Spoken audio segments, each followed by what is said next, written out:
चुकी है। और ऐसे में हमारे भोलेनाथ त्रिपुरारी अपने कैलाश पर्वत पे अपने अघोरियों के साथ किस तरह से होली खेलते हैं, आइए हम सभी लोग मीठे भाव के साथ सुनते हैं।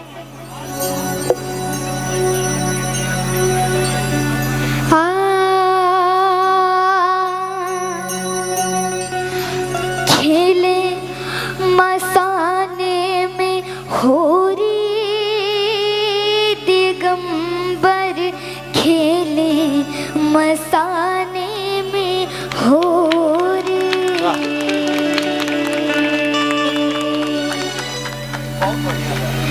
खेले मसाने में होरी दिगंबर, खेले मसाने में होरी होरी। खेले मसाने में होली दिगंबर, खेले मसाने में होली। खेले मसाने में होली दिगंबर, खेले मसाने में होली। खेले मसाने में होली दिगंबर, खेले मसाने में होली। होली खेले मसाने में होली दिगंबर, खेले मसाने में होली होली होली। मसाने में होली दिगंबर, खेले मसाने में होली। भूत पिशाच बटोरी, हाँ भूत पिशाच बटोरी दिगंबर, खेले मसाने में होली होली।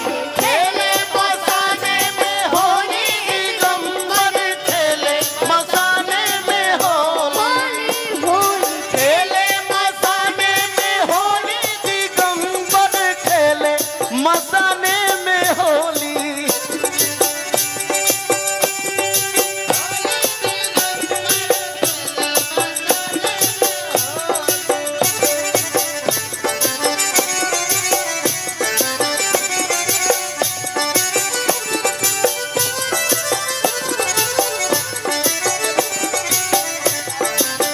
प्रेम से बोलिए शिव शंकर की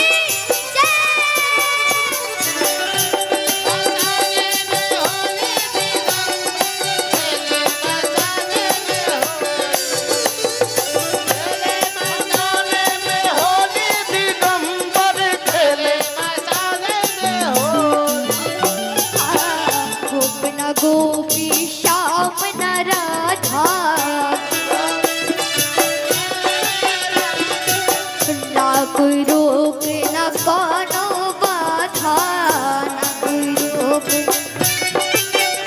हाँ गोप न गोपी श्याम न राधा, ना कोई रोक न कोनो बाधा, ना साजन ना गोरी, हाँ ना साजन ना गोरी दिगंबर, खेले मसाने में होली होली। खेले मसाने में होली दिगंबर, खेले मसाने में होली।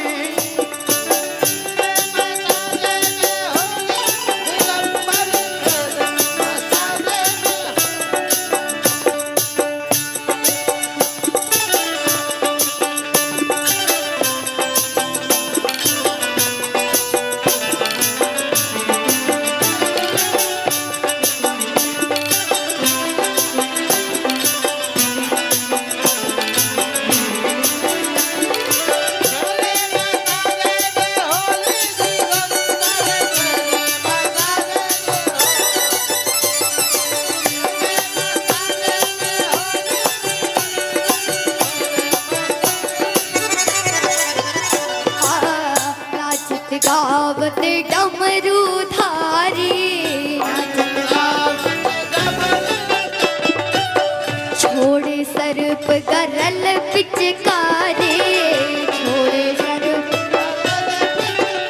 हाँ नाचत गावत डमरू धारी, छोड़े सर्प गरल पिचकारी, पीटे प्रेत झपोरी, हाँ पीटे प्रेत झपोरी दिगंबर, खेले मसाने में होरी होरी।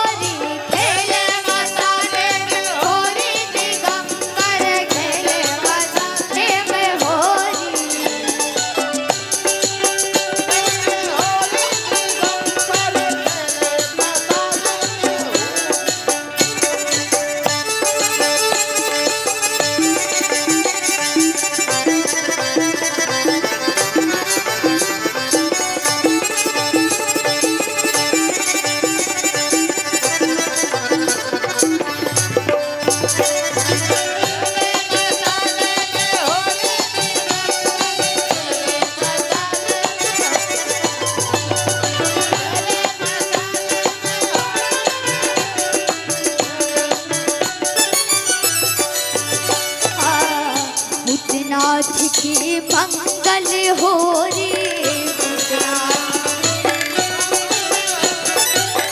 देख सिया है ब्रज की छोरी, भूतनाथ की मंगल हो रे। देख सिया है ब्रज की छोरी, धन धन नाथ अघोरी, हाँ धन धन नाथ अघोरी दिगंबर खेले मसाने में होरी होरी, खेले मसाने में होली दिगंबर खेले मसाने में होली।